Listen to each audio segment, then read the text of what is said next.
Eclesiastes, capítulo 12, versos 13 e 14, diz assim a palavra de Deus: tudo o que se tem ouvido, ou melhor, de tudo o que se tem ouvido, a suma é: teme a Deus e guarda os seus mandamentos, porque isto é o dever de todo homem, porque Deus há de trazer a juízo todas as obras, até as que estão escondidas, quer sejam boas, quer sejam más. Vamos a Deus mais uma vez em oração?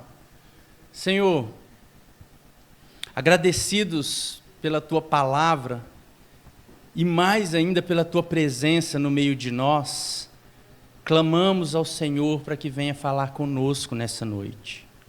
Que essa mensagem de final de ano e início de um novo ano possa marcar, ó Deus, não apenas uma virada de data, mas que possa marcar as nossas vidas e nos fazer produzir frutos para a honra e glória do Senhor. Mas só conseguiremos isso se o Senhor mesmo agir em nós, por meio do Teu Espírito, abrindo o nosso entendimento, tirando tudo aquilo que nos impede de compreender a Tua palavra e trazendo compreensão, aclarando as Tuas leis benditas aos nossos corações. Por isso, oramos, clamando pelo Teu favor nesse momento, no nome santo de Jesus.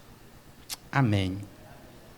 Meus irmãos, nós estamos aí há exata 1 hora do final do ano e do início de um novo ano, os últimos minutos do ano. E eu gostaria de te convidar a refletir sobre algumas coisas no tocante à nossa vida, à nossa caminhada cristã. É muito fácil, principalmente nos dias de hoje, se chamar cristão, se chamar de crente, não é verdade? Já houve um tempo em que era vergonha, né? Hoje a coisa tá mais light, né? Tá mais na moda. Os artistas todos se dizendo cristãos. É fácil se chamar cristão. É fácil consumir conteúdo cristão, não é verdade? Hoje há uma enxurrada de conteúdo. Se você alimentar bem aí as suas redes sociais, você vai receber de volta uma enxurrada de conteúdo cristão. E muitos até de boa qualidade. Não é dizer que tem só porcaria, não tem, mas porcaria também. Tem que ficar esperto. Mas tem muita coisa de boa qualidade. Tem muito homem, muita mulher de Deus produzindo bom conteúdo. É fácil consumir conteúdo. Ainda assim, é muito fácil passar uma semana inteira se chamando de crente, consumindo conteúdo cristão, mas não parando para avaliar de fato para onde estamos indo. Ou seja, se a nossa caminhada cristã está de fato nos rumos para os quais nos chamou Cristo. Percebe que às vezes a gente vai no piloto automático? Aí esse momento é oportuno porque final de ano, início de um ano novo, é um momento ideal para a gente olhar para cima, dar uma parada, né? Olhar para cima e dar uma reorientada na nossa rota. É tempo de balanço, é tempo de parar e refletir. O que deu certo até agora? O que eu estou fazendo que está de fato sendo bom, sendo produtivo? O que está dando errado? Onde é que eu estou pisando fora do caminho? Onde é que eu estou vacilando? É momento oportuno para isso. É natural até, né, que fiquemos reflexivos, venham as retrospectivas. A gente precisa fazer esse check-up. De vez em quando é importante a gente parar e olhar que deu certo, que deu errado. E o trecho que a gente leu aqui, no livro de Eclesiastes, ele é um texto que nos chama para essa reflexão. O livro de Eclesiastes, como um todo, ele é repleto, né, de reflexões para a vida. Ele é um livro que, dependendo do momento da vida da gente, se a gente lê, a gente fica até mais desanimado do que animado. O trecho que a gente lê trata da conclusão. Nós lemos os 2 últimos versos de Eclesiastes, e ele trata da conclusão de uma série de reflexões que o autor desse livro faz sobre os labores da vida, sobre o quão duro é viver nesse mundo. E eu convido você a refletir junto comigo e a aprender com essa conclusão aqui que lemos sobre o que esse livro tem a ver com a nossa vida e como a gente pode aproveitar os seus ensinamentos para começarmos bem o ano. Para começarmos, como se diz, com o pé direito. E o principal, para começarmos cheios da presença de Deus. Meus irmãos, apenas para contextualizar, porque é muito importante, né? Texto sem contexto vira pretexto para pregar qualquer coisa. O livro de Eclesiastes ele foi escrito por ninguém menos do que Salomão. Ou, o consenso diz que foi Salomão, mas pode ser que tenha sido já num período de uma velhice avançada de Salomão, tudo indica para isso, e um auxiliar, alguém ali da alta corte do rei, tenha escrito esse livro, mas reproduzindo os pensamentos inspirados por Deus do rei Salomão. Fato é que Eclesiastes, ele é um livro cujo tema dele é o homem, ou a vida do homem sem Deus. Essa é a temática por trás do livro de Eclesiastes. Por isso que eu falei aqui que, dependendo do momento da vida, você lê Eclesiastes e fica até mais desanimado. Porque ele mostra uma série de reflexões de um homem que olha as coisas de uma perspectiva sem Deus. Depois ele se volta para Deus. Mas ele faz uma série de reflexões da vida de um homem sem Deus. Ele fala... Esse homem sem Deus, aqui de Eclesiastes, fala das vitórias e derrotas, fala do seu pessimismo, ele fala da sua esperança e ao mesmo tempo do seu desespero ao olhar para a vida. Mas esse homem, no final das contas, ele não se esquece de Deus. Ele termina a sua reflexão olhando para Deus. É o texto que lemos, são os 2 últimos versos desse livro. E ele vai refletir por diversos temas. Se você pegar lá do capítulo 1 de Eclesiastes, você vai ver ele refletindo sobre a vida, sobre as vaidades. É uma frase muito repetida, né? Tudo é vaidade. Ele reflete sobre trabalho, sobre posses, sobre dinheiro, sobre família, sobre uma série de coisas. Em alguns aspectos, o livro de Eclesiastes ele se assemelha com o livro de Jó. Como assim? O livro de Jó nós temos o relato de um homem que passa a vida sofrendo, não é? Um homem que era abençoado por Deus, de repente teve a sua vida tocada pelo diabo por permissão de Deus, e sofreu e foi acusado pelos seus amigos, e lá no final do livro de Jó, no capítulo 42, é que vem a restituição de Deus. Eclesiastes parece com Jó nesse sentido. É um homem com uma severa reflexão sobre as dores da vida, e no final ele conclui da sua necessidade por Deus. Só que Eclesiastes é um pouco mais filosófico, né?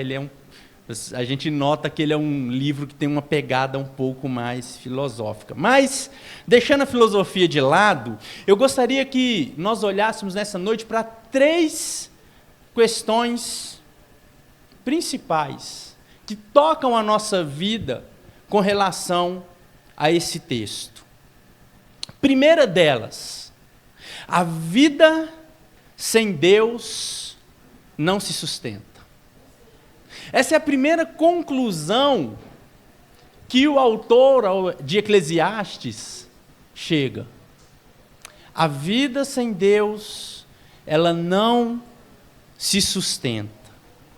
Nós lemos de tudo que se tem ouvido, a suma é: teme a Deus e guarda os seus mandamentos, porque isso é o dever de todo homem. Eu gosto muito da tradução da NVI, a Nova Versão Internacional. Ela traduz esse texto da seguinte forma: agora que já se ouviu tudo, aqui está a conclusão.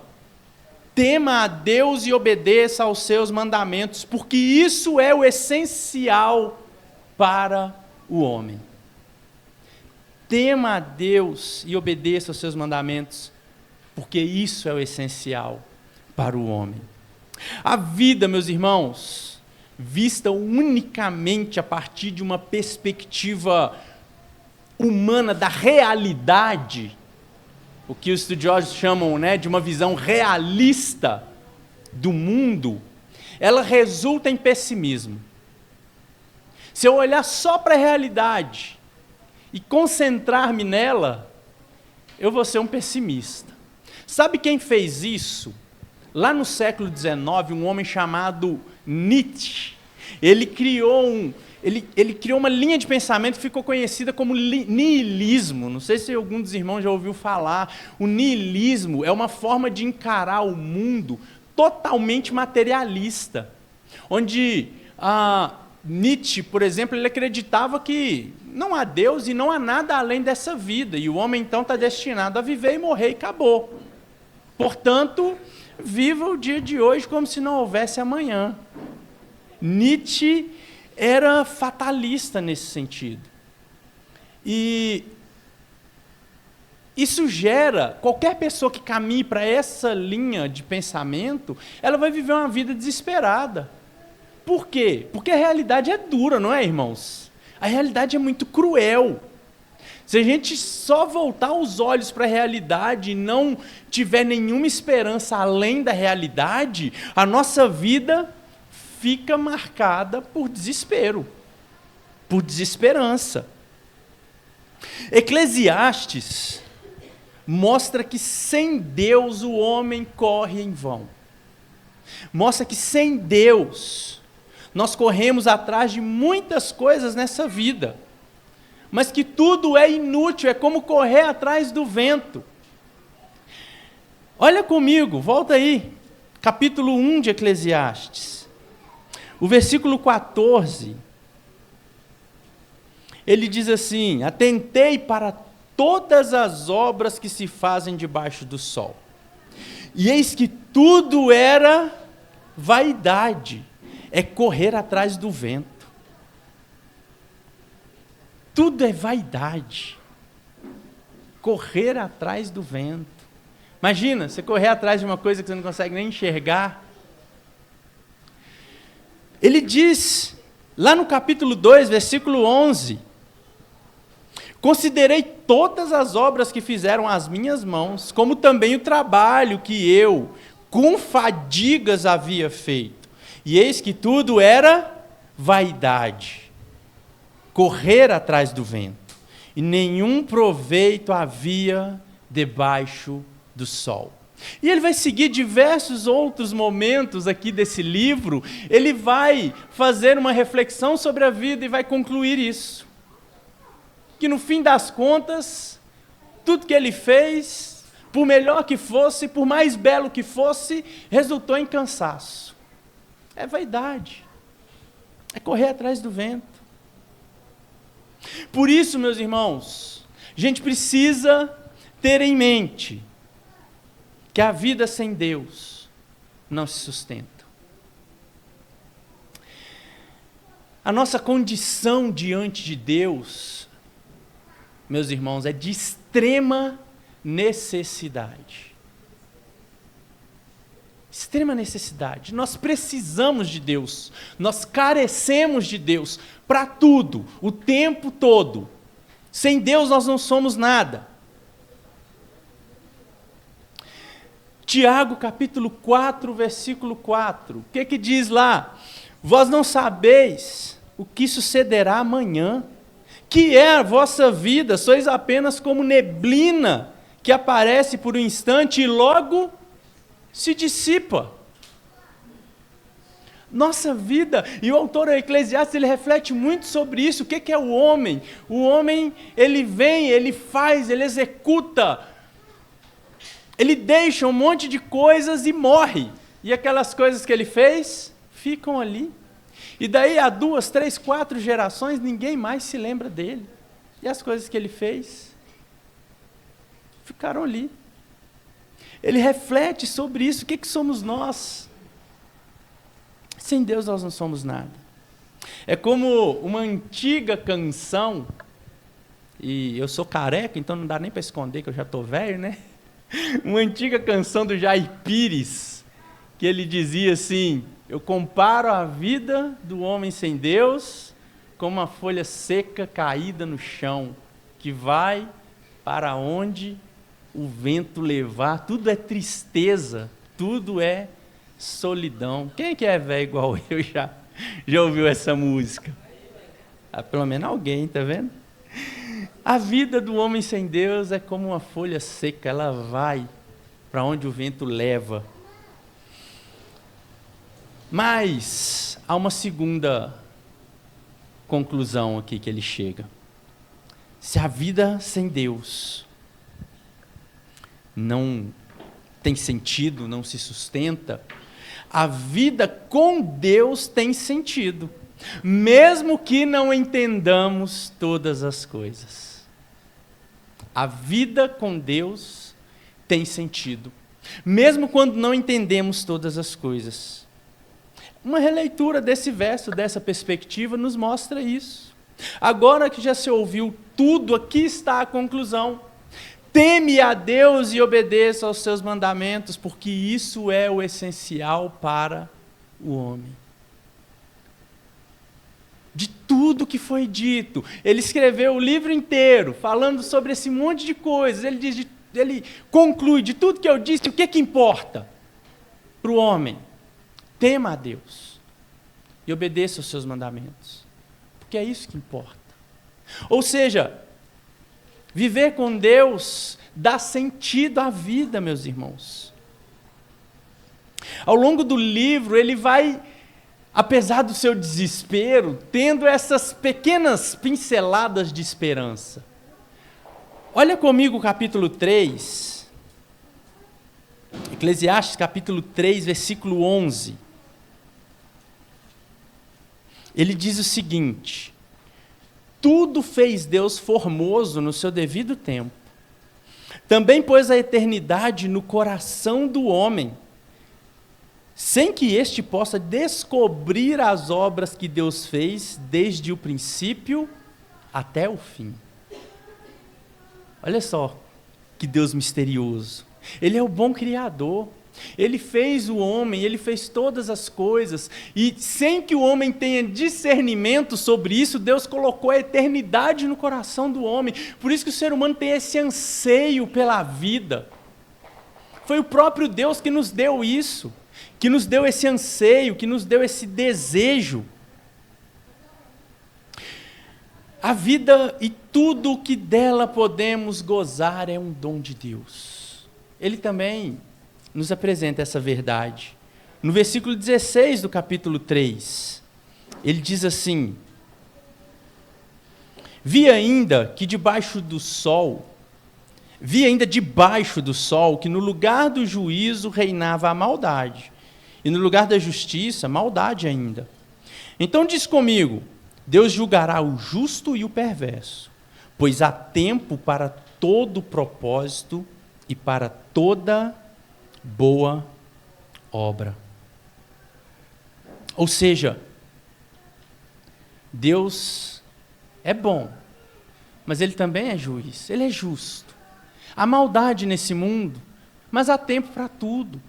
E às vezes a gente se desespera vendo as coisas acontecendo na nossa vida e não entende. E questiona a Deus. Por quê, Senhor?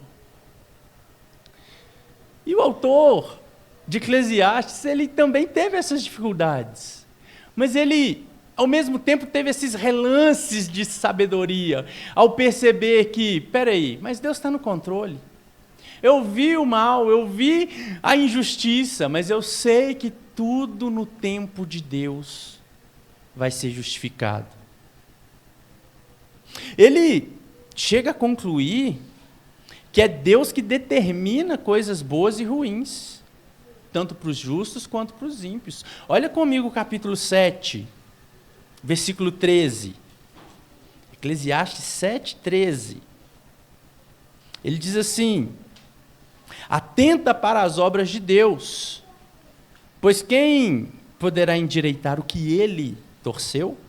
No dia da prosperidade, goza do bem, mas no dia da adversidade, considera em que Deus fez tanto este como aquele, para que o homem nada descubra do que há de vir depois dele. O que ele está dizendo? No dia da prosperidade, aproveita. Mas no dia que vier a calamidade, saiba que foi Deus também que permitiu. Vem de Deus. Lembra dos reflexos que eu falei lá do livro de Jó? Jó concluiu isso também, lembra? Deus me deu, Deus tomou, bendito seja o nome do Senhor. Tudo vem de Deus. Eu vou negar o mal que vem de Deus?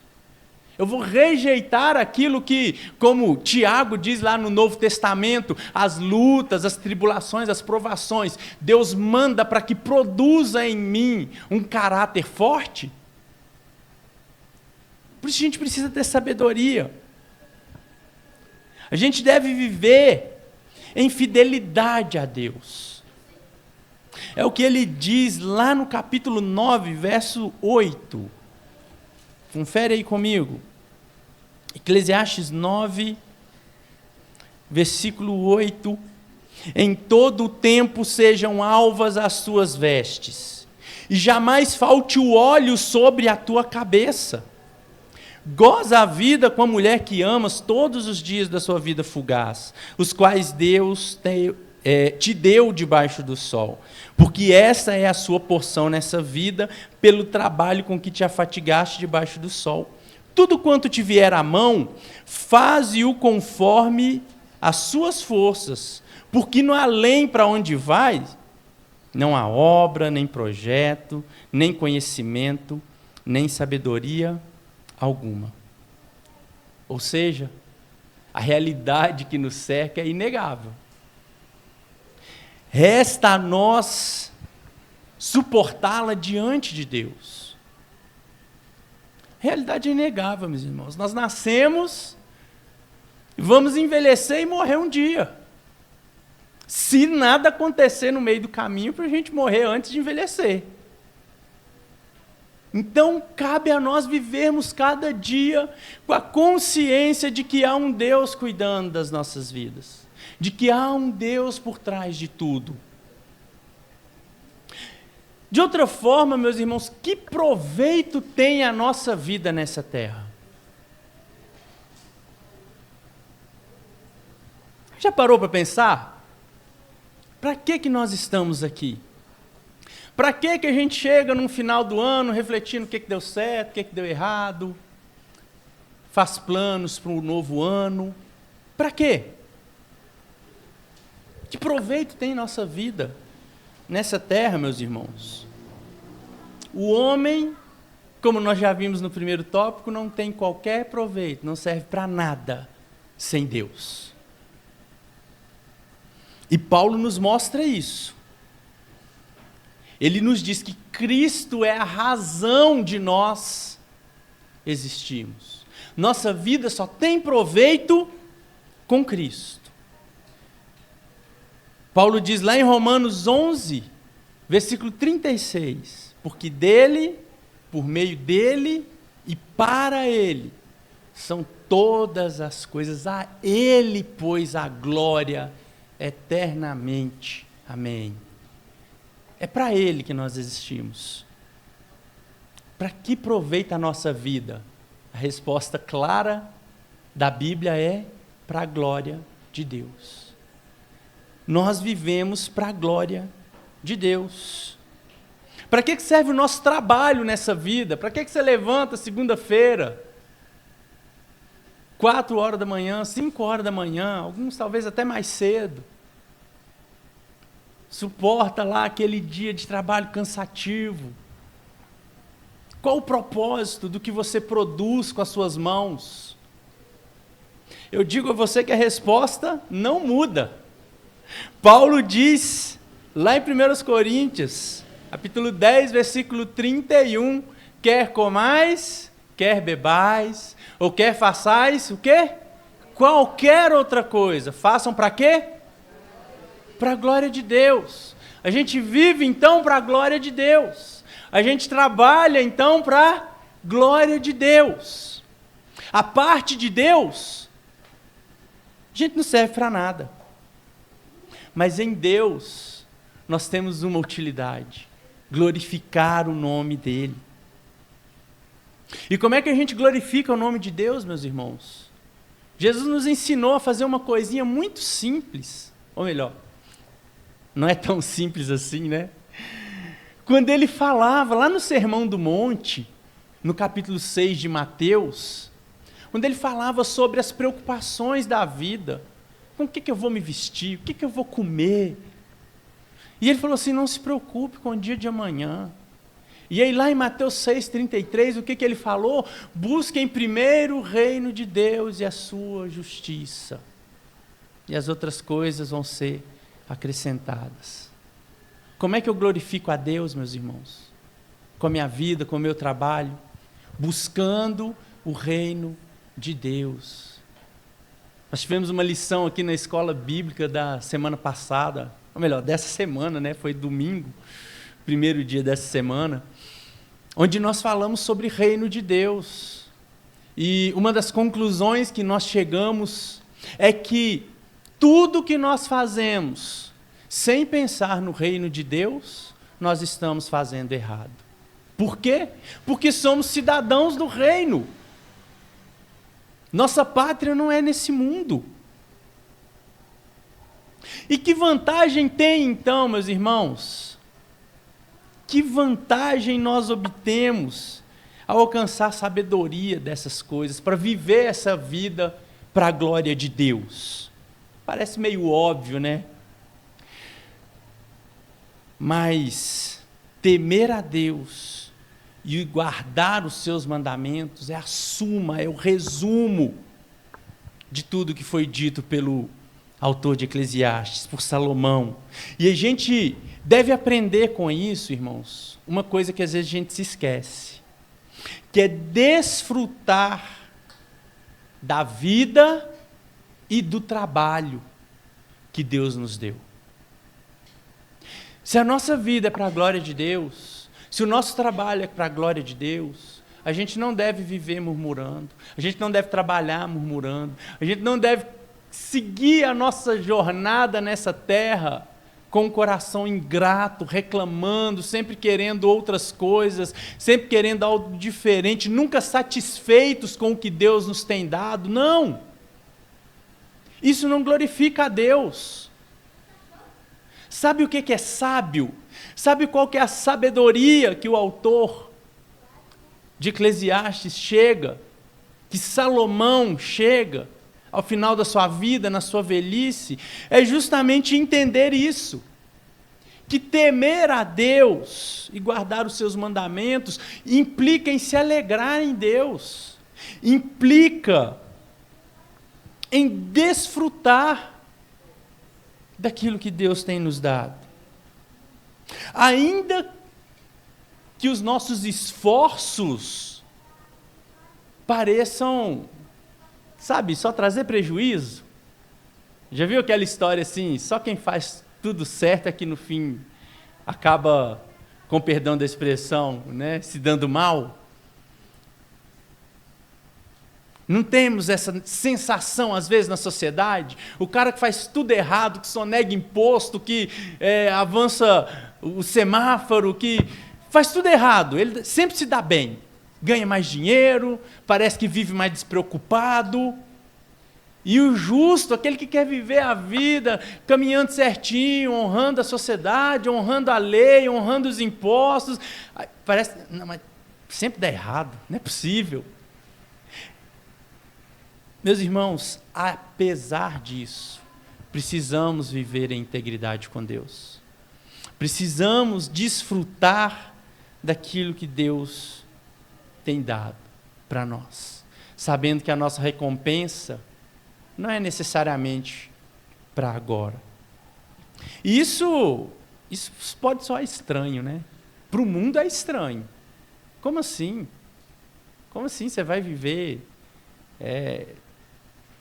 para Deus, e mesmo que as coisas deem errado, você vai ficar feliz e se alegrar em Deus, acreditando que no final todas as coisas vão contribuir para o seu bem? Como assim? Isso é loucura. Mas não é para menos que Paulo diz, lá em 1 Coríntios 3,19, que a sabedoria de Deus é loucura para os homens. Muitas vezes seguir a Deus vai nos fazer parecer loucos.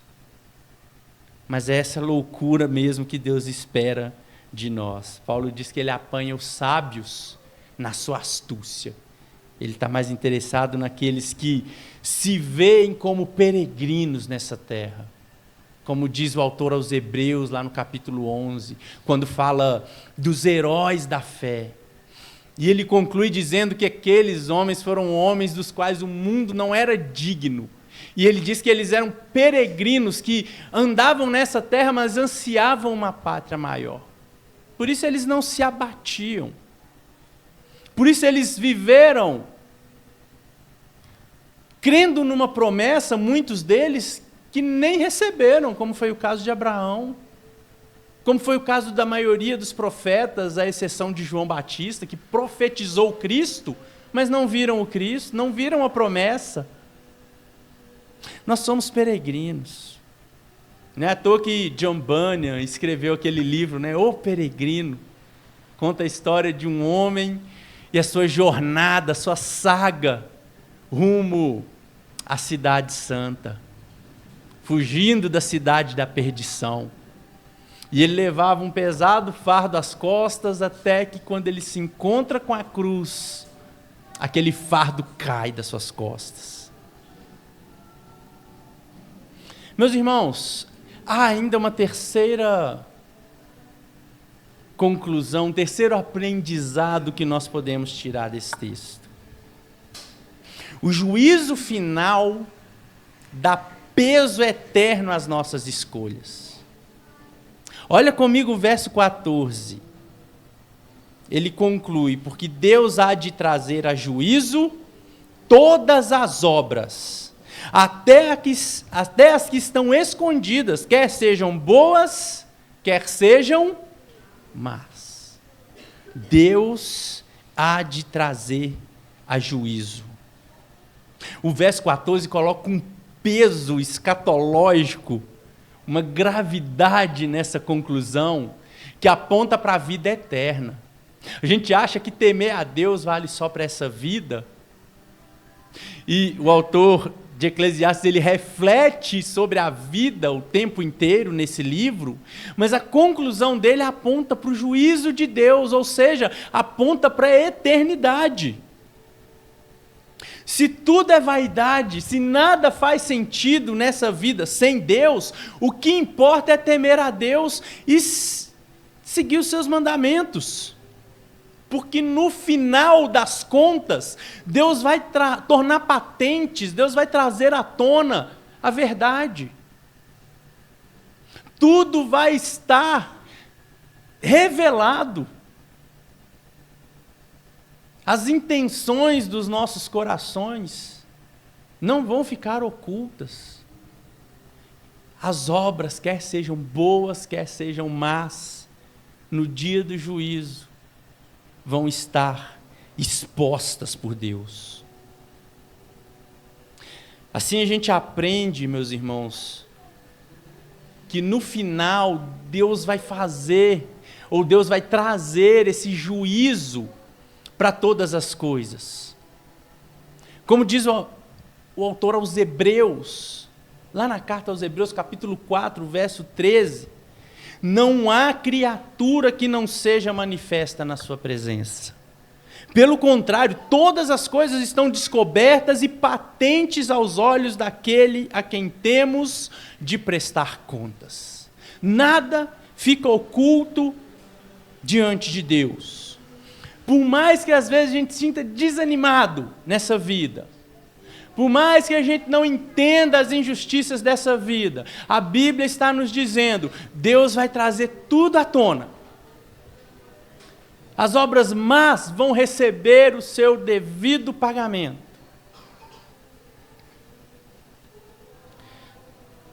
Meus irmãos, podemos ter certeza, isso é certo como o céu é azul. Deus não vai deixar nada sem a sua devida punição ou recompensa. Ele é Deus justo. E a justiça de Deus se revelou a nós de forma plena. Não numa ideia, não num conceito, mas na pessoa de Cristo. Esse último dia, quando Deus trouxer juízo, é o dia em que Cristo, aquele que foi enviado uma primeira vez a esse mundo, em carne e osso, não como juiz, mas como salvador, mas ele vai voltar uma segunda vez, dessa vez sim como juiz, para trazer a justiça aos justos e para trazer punição àqueles que praticam a injustiça. Deus revelou sua plenitude em Cristo. E Ele irá revelar as intenções dos corações no dia do juízo. É o que diz Paulo lá em Romanos capítulo 3, o versículo 21, ele diz assim, mas agora sem lei se manifestou a justiça de Deus, testemunhada pela lei e pelos profetas. Justiça de Deus mediante a fé em Jesus Cristo, para todos e sobre todos os que creem, porque não há distinção, pois todos pecaram e carecem da glória de Deus, sendo justificados gratuitamente por sua graça, mediante a redenção que há em Cristo Jesus, a quem Deus propôs no seu sangue como propiciação, mediante a fé, para manifestar a sua justiça, por ter Deus na sua tolerância deixado impunes os pecados anteriormente cometidos, tendo em vista a manifestação da sua justiça no tempo presente, para ele mesmo ser justo e justificador daquele que tem fé em Jesus. Ele é a nossa justiça. Ele, nos últimos dias, vai trazer a justiça que tanto aguardamos para aqueles que ouvirem o que diz aqui o livro de Eclesiastes, guardarem os mandamentos de Deus, temer a Deus, justiça de Cristo como redenção. Para aqueles que não derem ouvidos, a justiça punitiva. Assim, meus irmãos, nós podemos concluir que quando o que nos resta é limitado à realidade que nos cerca, quando a gente não tem nenhuma esperança além do que os nossos olhos podem ver, a gente fica à mercê da nossa própria esperança. E é uma esperança vã, é uma esperança vazia. Isso traz desespero ao coração do homem. Mas quando as nossas expectativas estão respaldadas pela palavra de Deus, pela certeza de que há um Deus soberano, quando as nossas expectativas se alinham com as de Deus, aí nós podemos ter esperança. Esperança de que o nosso trabalho não é em vão. Esperança de que o mundo tem um porquê de ser, As coisas não acontecem por acaso, que elas têm propósito, e esses propósitos fazem parte dos decretos eternos de Deus, que são santos, que são justos, que são verdadeiros. A gente pode ter esperança de que tudo pode passar, mas a palavra de Deus permanece. Nós podemos ter esperança de que em Cristo a vida faz sentido. No fim das contas, mesmo que a gente não entenda, a gente vai ter o prazer, o gozo de estar com Cristo. E isso vai valer a pena passar por qualquer situação dessa vida. No dia do juízo, meus irmãos, quando Deus vier julgar todas as obras e colocar fim a todas as anomalias desse mundo, trazendo o seu reino de paz e justiça de forma plena, nós vamos poder gozar da vida eterna com Deus, com Cristo, nosso Senhor. Eu gostaria de trazer 5 brevíssimas aplicações para a nossa vida com relação a esse texto. E com relação, inclusive, às nossas reflexões sobre essa virada de ano.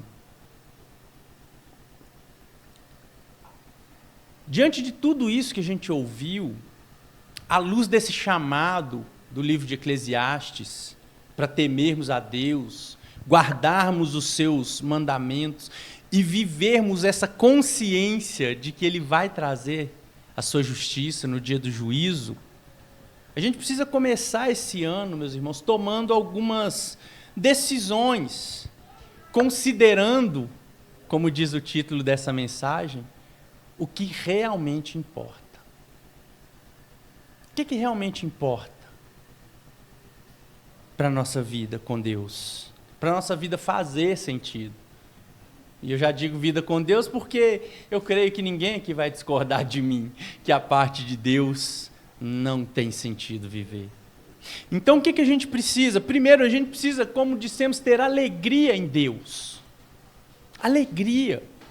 O que você pode fazer de forma concreta nesse ano que vai começar, meus irmãos, para aumentar o seu deleite em Deus, para aumentar o seu prazer em Deus?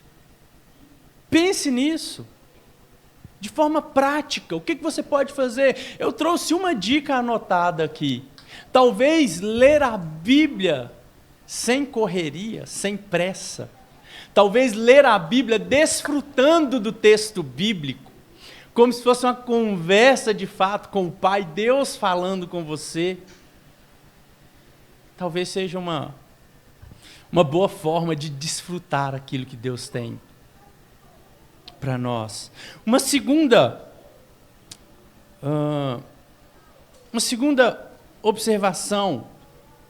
E a sua vida de oração? A gente planeja tanta coisa, né? Para o ano novo. Emagrecer, ir para a academia, estudar, fazer um curso. Você planeja a sua vida de oração?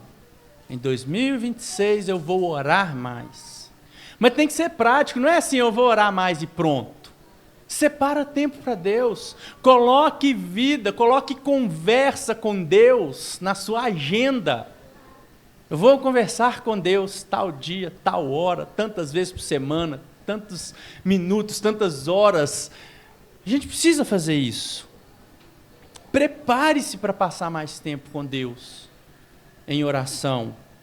Esmere-se para sair da superficialidade. E uma dica para isso: oração bíblica.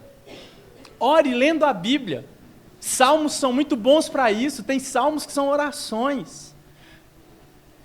O livro de Eclesiastes é ótimo para isso. Essas reflexões que o autor de Eclesiastes faz, às vezes a gente pode fazer também. Senhor, por que da injustiça? Por que da maldade? E ore sobre isso, apresentando a Deus a sua vida. E com relação à sua família?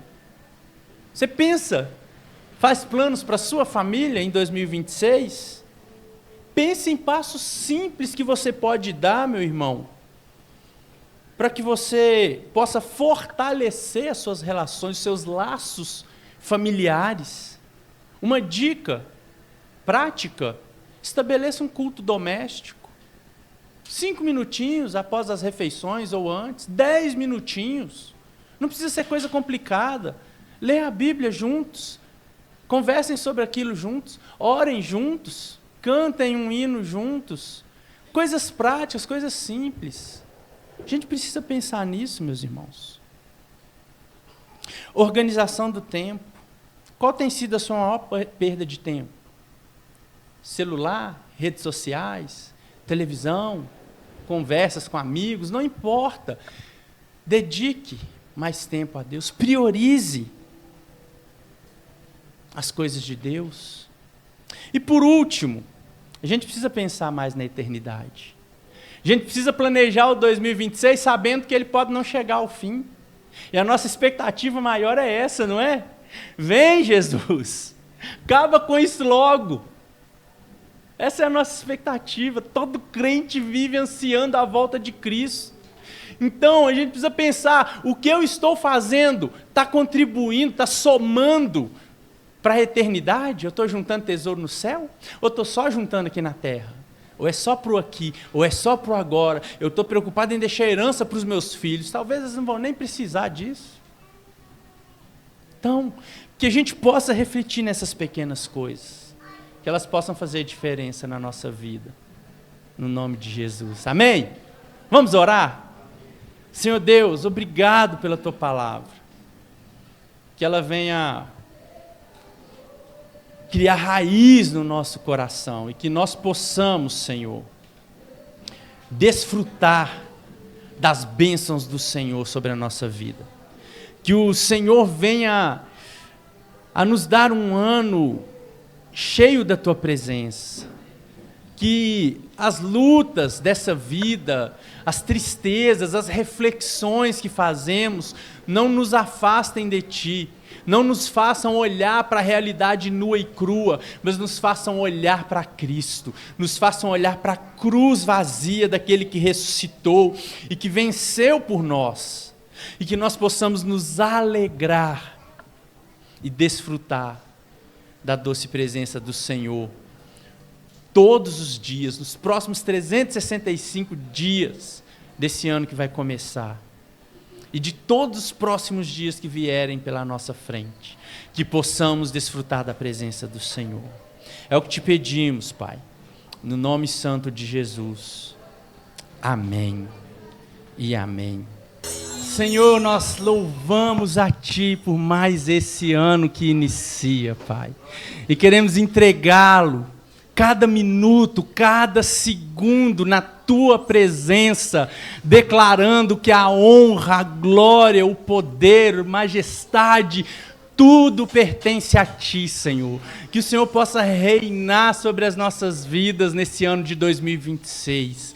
Que cada instante seja guiado por Ti, Senhor. E que as nossas vidas possam ser vidas que honram e glorificam o nome santo do Senhor. Toma nas Tuas mãos, ó Deus, planos, projetos, intenções do coração, que sejam todas conformadas ao Teu querer, à Tua vontade, para que nós possamos orar, venha o Teu reino, faça a Tua vontade, assim na terra como nos céus. Assim, Senhor, nós consagramos as nossas vidas, nós consagramos esse ano de 2026 ao Senhor, para que tudo seja para a glória e honra do Teu santo nome. Assim nós oramos no nome santo de Jesus. Amém e amém. Feliz 2026, meus irmãos. Que Deus abençoe. Igreja Presbiteriana, desde 1859, transformando vidas com a palavra de Deus.